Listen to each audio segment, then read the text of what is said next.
this afternoon. But just before we do entertainment, we also need to bring back this issue that I've been looking at, Russia's invasion of Ukraine, as we know that it's actually in its third week, and the shock is being felt, as we indicated, far beyond the war zone. Let's get the latest from Berlin, as we indicated earlier. William is with our partners, Deutsche Welle, joining us now. Let's see if we can have a better connection. The most visible impact, as we do know, seems to be refugees fleeing Ukraine for the EU. What's the latest on this, William? That's absolutely correct. It is an incredible situation. So far, we're looking at around 3 million people have fled Ukraine for various, mostly EU countries or other European neighbors.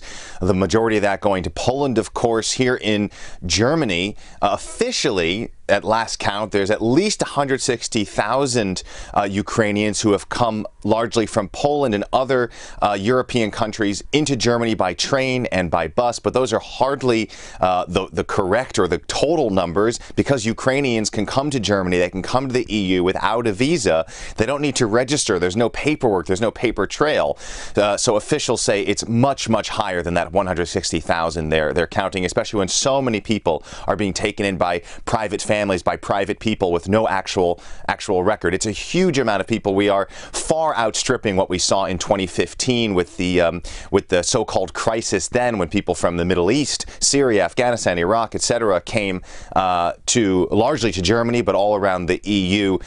That's been outstripped both in terms of sheer numbers and in terms of the time scale. We're talking about weeks, not months. Indeed. And what about the sanctions as well? Are European countries still united as they appeared when the war began? By and large, yes. We saw another round, a fourth round of sanctions agreed to by EU countries yesterday, and those involve more sanctions against oil companies and gas companies, a ban on luxury goods, these kinds of things, sanctions against some more specific individuals, more of these so-called oligarchs.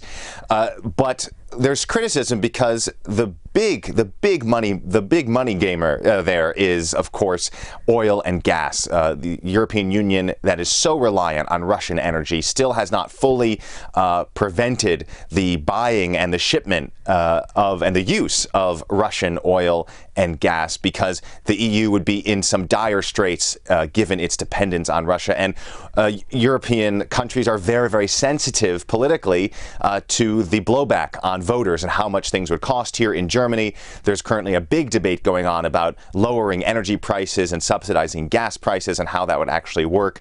A big debate about the fairness, about the equity in terms of income status and who this would actually affect, and if it would actually even lower prices at all. So there's a big question about how much pain to inflict on Russia and officials in Russia versus how much to protect European citizens from those consequences. We also heard this week about Germany's decision to buy advanced fighter jets from the US. What more do we know about that development? Yeah, this has been talked about for a few weeks, but since it's been confirmed, it's still no doubt news that Germany, part of this 100 billion euros, remember that will almost triple, actually more than triple, the current defense budget here in Germany. This extra 100 billion euros, some of that is going to go to as many as 35 F-35s. This is the advanced strike fighter that the U.S. has been developing, a stealth fighter that has multiple roles. Each one costs at least $100 million US a pop, at least more than that when you add in maintenance and life cycle costs. There's also been technical issues with the plane. There's been production issues. There's, of course, been cost overruns, as is often the case with these very advanced major defense contracts.